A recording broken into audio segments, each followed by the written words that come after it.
Туристичката агенција Балојани со најдобри понуди за престојното лето.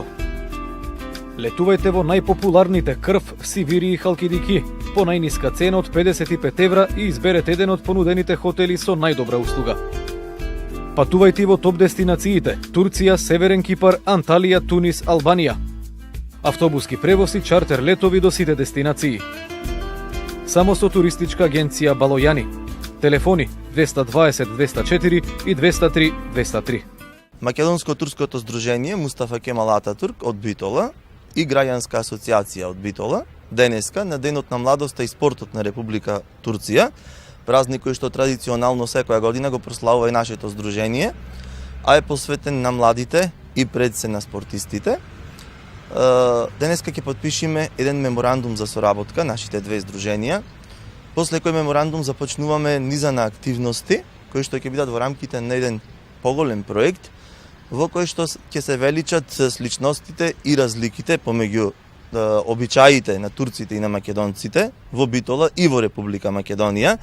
но и на другите работи кои што не спојуваат во оваа држава. Значи,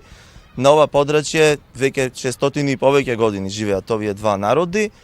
и има многу работи кои што се слични во начинот на религиските обичаи, во начинот на живење.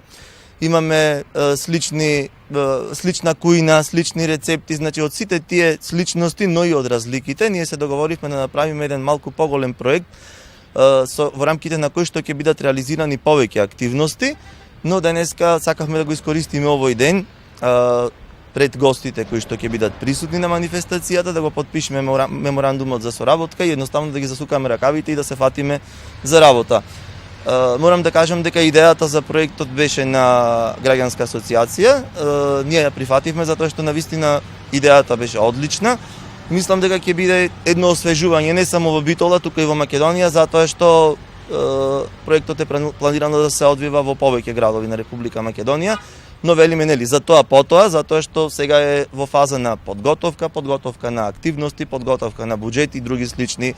работи. Отпочнуваме еден голем проект на ниво на Македонија кој што ќе се одвива во делот на мостот на поврзувањето на македонската и турската популација. Се надеваме дека и во општина Битола, а и на ниво на цела Македонија имаме голем број на турска популација, малку осознавање во делот на традицијата, обичаите, културата, сите оние верски обреди кои што ги има и кај едната и кај другата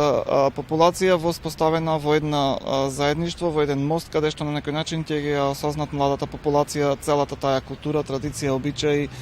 сите оние позитивни и негативни страни кои што ги има и во едната и во другата вера. Со тоа што сакаме да отпочнеме еден ваков проект мултиетнички, значи да ги доближиме овие двата народи, да ја доближиме таа млада популација во делот на соживотот, во делот на културните издигнувања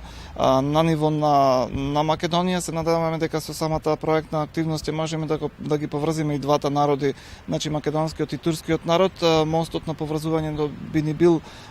и амбасадата на Република Македонија која што е во Турција, но исто така и нашата амбасада која што е во Турција, и се надеваме дека овие активности кои што ќе ги отпочнуваме со денешниот подпишување, значи на самиот меморандум, ќе траат во едно догледно време, дека од ова ќе произлезат и многу активности, како и на ниво на Македонско-турското здружение Мустафа Кемал Ататурк и на Граѓанска асоциација, но и повики до сите останати здруженија кои што на некој начин имаат некоја си заедничка идеја, некоја си идеја која што еве, како што напомена Шенол, значи самата идеја потикна од нас како Граѓанска асоциација, но без разлика, значи можеме да вклучиме и многу други учесници, експерти, значи лица кои што сака да се вклучат во самиот тој проект и да допринесат за воздигнување и подигнување на свеста кај пред сека младата популација за доближување на разликите и сличностите на овие два народи.